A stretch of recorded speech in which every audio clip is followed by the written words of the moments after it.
Hi, everybody. Welcome. Thank you for being back on NTI's PodTalk. Welcome back to our next episode.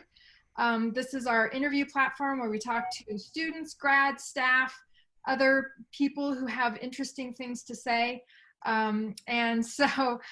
Today we have Kelly Hatke. She is a graduate of NTI. She was one of my students several years ago. So thank you so much for being here, Kelly. It's so nice to see you again.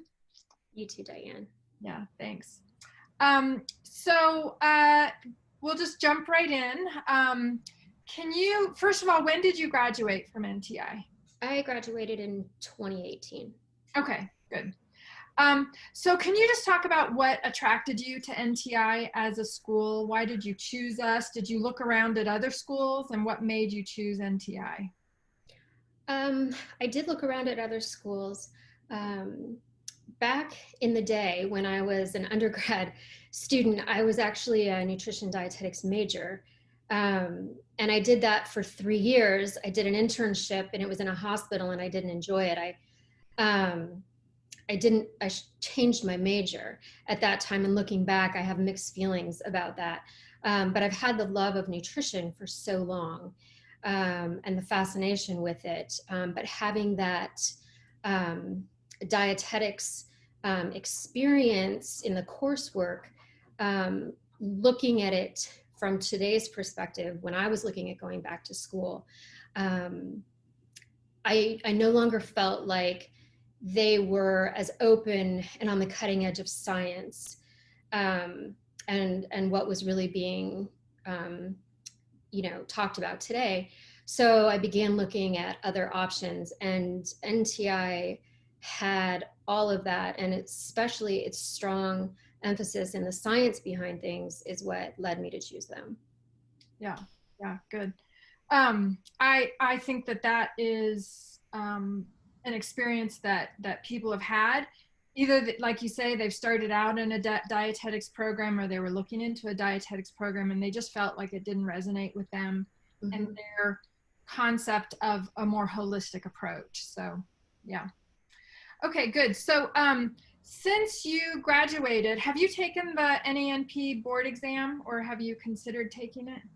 I would love to do it at some point. For me, it was really important just in my life personally to get my business up and running. And in order to do that, I felt there were some other things.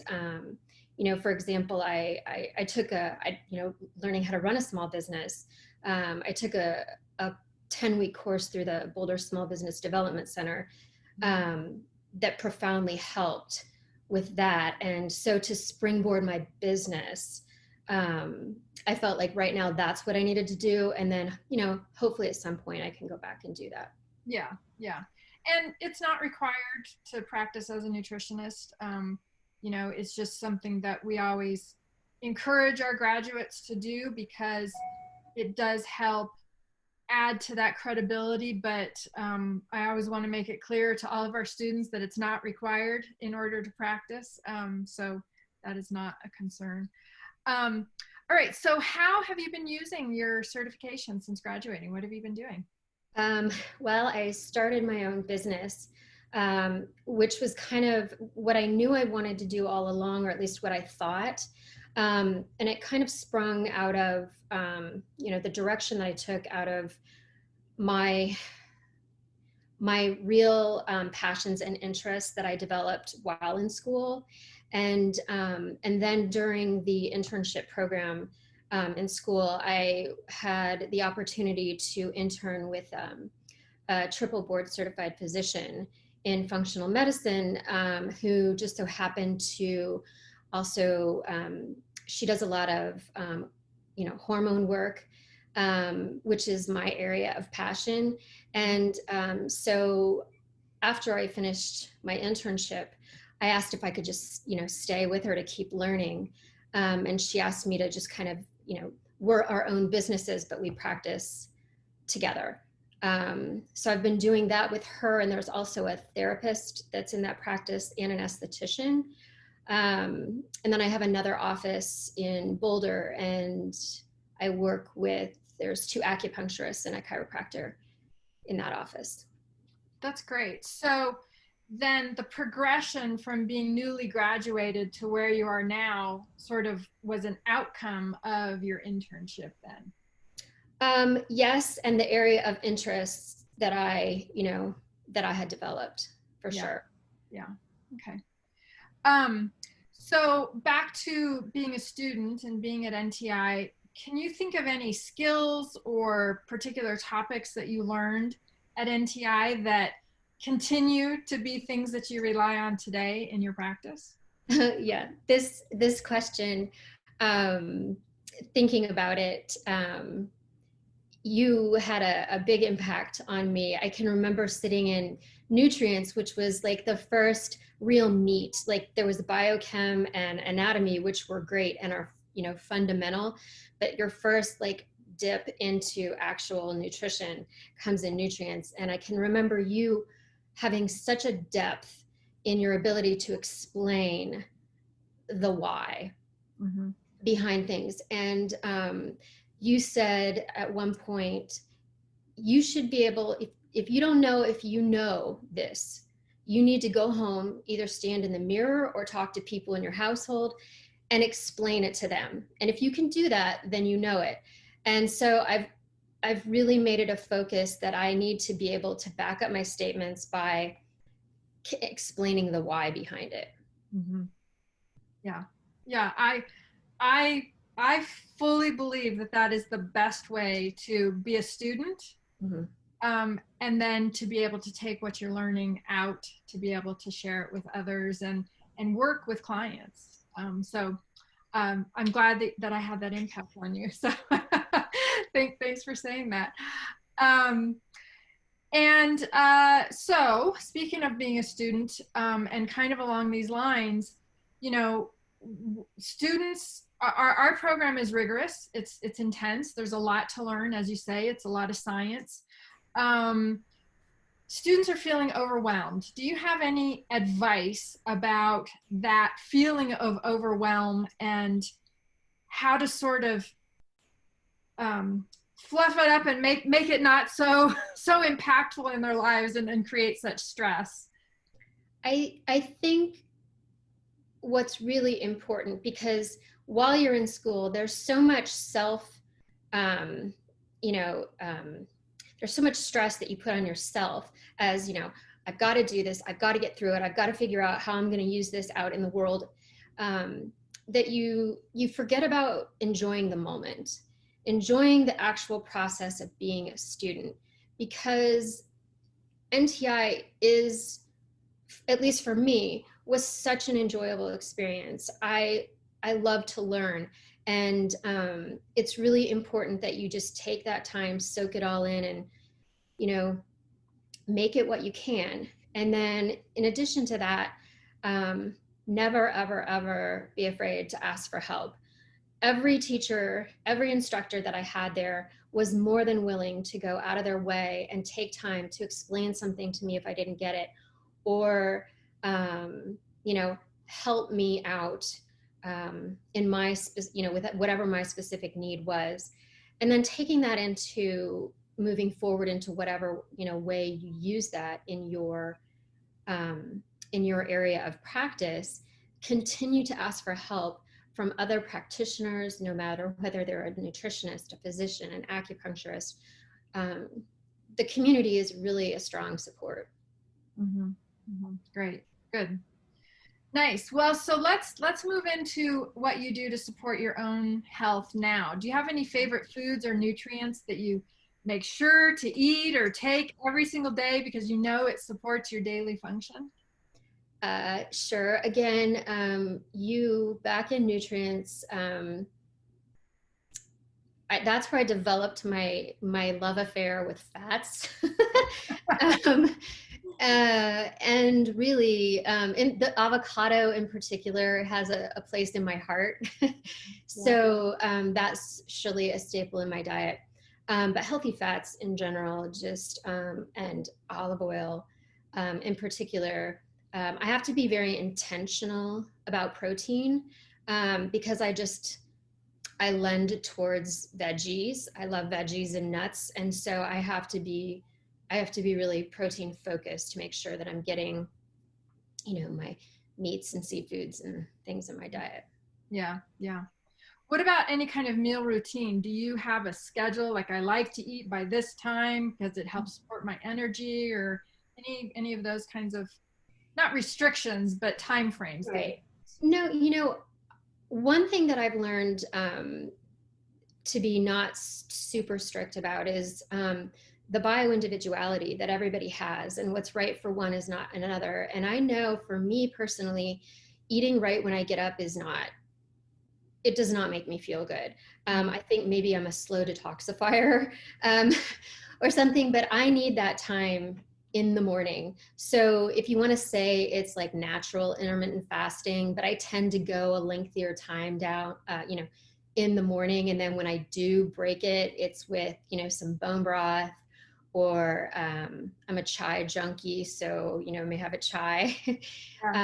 But that's one thing that I practice, and I have for a long time. I've let go of that need that I feel guilty for not eating within, right when I wake up. Right. Yeah. Yeah. We are so culturally ingrained to believe that we have to eat immediately upon waking. But for a lot of people, that just is not supportable. So I'm glad you feel that way. So as you know, we never stop learning. What kind of resources do you look to? Podcasts, online experts, websites, magazines, journals, anything like that? I'm not a huge listener of PodTalks. I wish I did more of that. I really do. Personally, I've learned an enormous amount from just the people in my community. I try to be, when I'm working with another practitioner, I try to be more silent than when I'm speaking, because when you're listening is when you're learning. But outside of that, Dr. Mark Hyman is probably he's just such a steady force and a voice of reason. And I can remember some of his books that we read in school were some of my favorites as well. I just really enjoy the way he presents things. Dr. Jill Carnahan, she's local. I think she's a force, and I really like her. Dr. Amen. There's some other people that are more in the hormone world, which is where I like to happily exist. And then Mickey Trescott and Angie Alt, who are in the autoimmune nutrition world. I really have learned a lot from them as well. Nice. Good. I think it's so important for us to have some resources that we know we can rely on, and that we recognize their credibility to help us inform what we're doing as we move through changes in the world, changes with our clients, changes with food systems, all that kinds of stuff. So right. And it's nice to hear what other people are listening to and watching out for, because it helps expand my horizons and other people's horizons, including our students. Right. If I can just say one more thing about the continued learning, I think one of the great things that NTI does is it gives you that base foundation and the knowledge to be able to discern what are good sources to rely on and to listen to, and what are necessarily pushing an agenda, and so that's been a real help to me. Yeah, I am so glad you said that without being prompted, because that is definitely one of my driving goals in the way we provide our education, formulate our curriculum. I don't want to tell people what they should believe. I want to tell them how to understand, how to determine someone's credibility, so that you can decide for yourself if you want to incorporate that into your practice and into your life. So yeah, that's good. Thank you so much for saying that. Being a nutritionist for the future, do you see any kind of trends, or what should students be aware of that is coming on the horizon, and things that they need to be prepared for to being a future nutritionist? You know, me personally, coming out of the program at NTI, and just, you know, experiencing, you know, what I think, it's very, for me, it's a very food forward approach. It's very food first. So in what I do and what I've seen the best results with, you know, throwing 30 supplements at somebody, and that's another thing that you can discern when you're listening for, you know, what's out there as far as information. If they're pushing a lot of stuff on you, then that's really kind of where you want to I take a step back. But I always look at it from a food first approach. And then once that's been implemented, then you can bring in some of the enhancing complementary protocols. And I've seen that, you know, food as medicine being much more embraced lately, really in the past, I would say just past couple years. And additionally, once, I don't want this to be overwhelming, but once you finish your education at NTI, you have a great foundation, but you never know it all. You're just beginning. Right. And really, again, embrace that. It's exciting.